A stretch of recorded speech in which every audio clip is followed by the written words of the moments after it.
বাসার দেওয়াল টপকে বাইরে আসলাম। চলছি দূর অজানায়। সামনে রেল স্টেশন। ট্রেন আসার আওয়াজ পেয়ে স্টেশনে এসে ট্রেনে উঠে পড়ি। জানি না কোথায় যাব। একটা সিটে বসতেই পায়ে কি যেন লাগলো। তাকিয়ে দেখি একটা লাগেজ, কিন্তু লাগেজটা কার? এই সিটে তো কেউ ছিল না।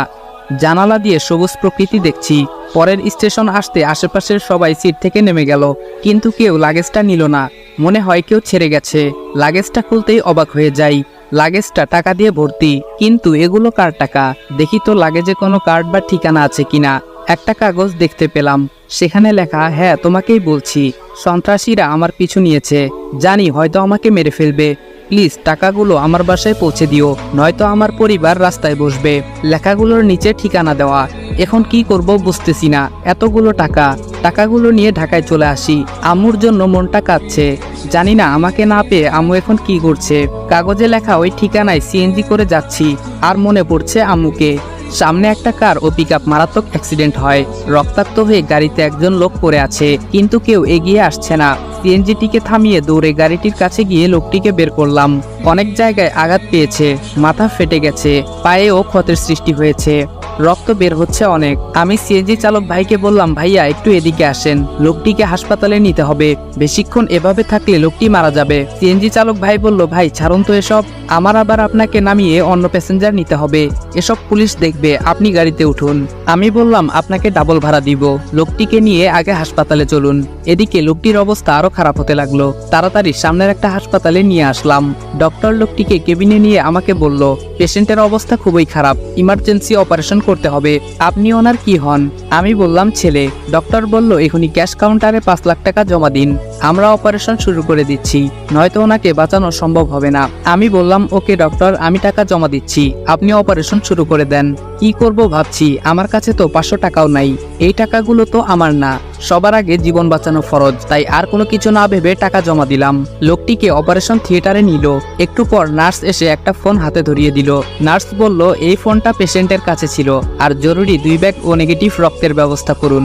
আমি বললাম, আমি দিব রক্ত, আমার রক্তের গ্রুপ ও নেগেটিভ। ডক্টর বলল, আপনি তো 1 ব্যাগ দিতে পারবেন, আর 1 ব্যাগ।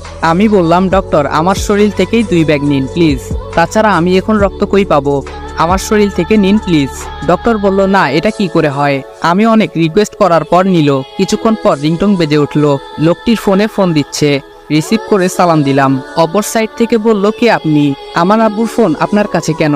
আমি বললাম, আপনার বাবা অ্যাক্সিডেন্ট করেছেন, হাসপাতালে চলে আসেন। কিছুক্ষণ পর মেয়েটি ও তার মা চলে আসলো। মেয়েটি দেখতে অপসরীর মতো।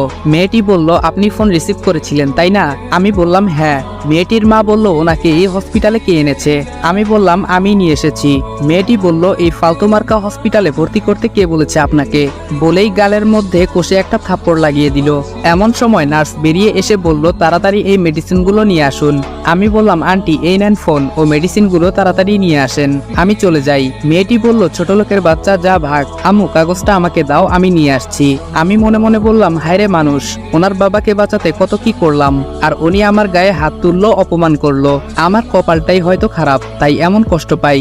বাহিরে এসে কাগজের ঠিকানায় যাওয়ার জন্য সিএনজিতে উঠলাম। তেজগাঁও এসে সিএনজি থেকে নামলাম। একটা লোককে জিজ্ঞেস করলাম, ভাইয়া এই ঠিকানা একটু দেখিয়ে দিবেন? লোকটি বলল, সামনে গিয়ে ডানে যাবেন, আশেপাশে খুঁজে দেখবেন, পেয়ে যাবেন। অবশেষে বাসা খুঁজে পেলাম। কিন্তু এটা কি বাসা নাকি রাজপ্রাসাদ? অনেক সুন্দর ফুলের গাছও লাগানো। বাসার নিচে থাকা দারোয়ানকে ঠিকানা দেখিয়ে জিজ্ঞেস করলাম। দারোয়ান বলল, হ্যাঁ আপনি কে? আমি বললাম, আমাকে চিনবেন না, এই বাসার লোকের সাথে কিছু কথা আছে, দেখা করতে চাই। দারোয়ান বাড়ির ভিতরে চলে গেল। একটু পর বাহিরে এসে আমাকে ভেতরে যেতে বলল। আমি ভেতরে ঢুকে একটা মহিলাকে দেখে সালাম দিলাম, আসসালামু আলাইকুম। এই টাকাগুলো মনে হয় আপনার স্বামীর, এই চিরকুটটা পড়ুন। পকেটে হাত দিয়ে খুঁজে পেলাম না, মনে হয় হারিয়ে ফেলেছি। আমি বললাম, কই গেল? পকেটেই তো ছিল। মহিলাটি বলল, কি হলো, বিড়বিড় করছেন, কিসের টাকা, কই দেখি। আমি বললাম, লাগেজের চেনটা খুলে দেখুন। আন্টি বলল, ইমির বাবা তো এই টাকা নিয়ে আসার কথা, উনি কই? আমি বললাম, আমি জানি না, আমাকে কথা বলতে না দিয়ে তুমি আমার বাবাকে খুন করনি তো? ওই সব দারোয়ান সবাই এসে আমাকে বেঁধে ফেলে ও মারধর করতে শুরু করে। টাকা গোনার পর এখানে তো 95 লাখ টাকা, বাকি 5 লাখ টাকা কোথায়? মেয়েটি বলল, আম্মু পুলিশকে ফোন দাও। একটু পর পুলিশ এসে নিয়ে গেল। আমাকে রিমান্ডে নেওয়া হয়েছে, তাই ইচ্ছা মতো 3rd ডিগ্রি দিচ্ছে। অপরদিকে ডাক্তার বলল, পেশেন্ট আউট অফ ডেঞ্জার, আপনার ছেলে ঠিক সময় মতো না নিয়ে আসলে হয়তো পেশেন্ট সারা জীবনের জন্য পঙ্গু হয়ে যেতেন। মহিলাটি বলল, কি আমার ছেলে মানে? আমার তো কোনো ছেলেই নেই। ডক্টর বলল, তাহলে ওই ছেলেটা কে ছিল? মহিলাটি বলল, চিনি না তো। নার্স বলল, ও এই জন্যই বুঝি আপনার মেয়ে ছেলেটিকে থাপ্পড় মারলো। গুড, হয়তো আপনারা বড় লোক, পোশাক আশাকে বলে দিচ্ছে, কিন্তু আপনাকে ছোট লোক বলতেও ঘৃণা হচ্ছে। মা ও মেয়ে কথাগুলো শুনে অবাক হয়ে গেছে। নার্স বলল, আপনি কি জানেন ছেলেটি চিকিৎসার জন্য 5 লক্ষ টাকা জমা দিয়েছে? টাকাটা জমা না দিলে হয়তো এখন পর্যন্ত আপনার স্বামী বেঁচে থাকতো না। মা ও মেয়ে নিশ্চুপ। নার্স বলল, নিজের শরীর থেকে 2 ব্যাগ রক্ত দিয়েছে, যা হয়তো আপনার নিজের ছেলে হলে করতো কিনা সন্দেহ। এখন রোগীর কাছে যাওয়া যাবে না। ডক্টর ও নার্স চলে যায়। এদিকে মেয়েটি মনে অনেক কষ্ট পায়। মেয়েটি তার আম্মুকে বলে, আম্মু, আমি এটা কি করলাম?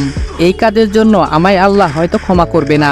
মহিলাটি বলল, কাঁদিস না মা, কখনো যদি দেখা হয়ে যায় ক্ষমা চেয়ে নিস। তবুও মেয়েটি তার অন্যায় বুঝতে পেরে চোখের পানি ঝরাচ্ছে। অন্যদিকে আমাকে পুলিশ অনেক মারে, এদিকে আমি কাগজটাও হারিয়ে ফেলেছি। আমাকে এত মারার পরও আমি ব্যথায় চিৎকার করতেছি না। এই ব্যথা তো ক্ষণিকের, তার থেকেও অনেক বড় ব্যথা আমার মনে। অপরদিকে আমান সাহেব বাসায় ফিরে আসে আর জানতে পারে কেউ একজন টাকা নিয়ে আসে, আর 5 লক্ষ টাকা কম থাকায় তাকে তারা পুলিশে দিয়ে দেয়। আসসালামু আলাইকুম।